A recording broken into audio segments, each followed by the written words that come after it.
কড়াই চাপিয়ে দিয়েছি গ্যাসে, তারপর জল দিয়ে দিচ্ছি। এবার পাস্তা দিয়ে দিচ্ছি। এতটা পাস্তার জন্য 3 গ্লাস জল দিয়েছি।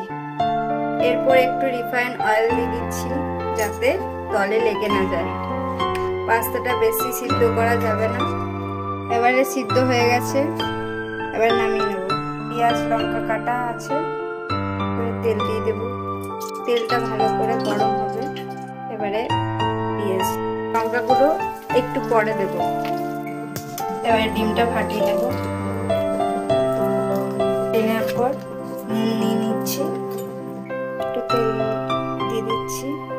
এবারে ডিমটা দিয়ে দিচ্ছি। বাদামি বাদামি কালার হলে আমরা নামিয়ে দেব।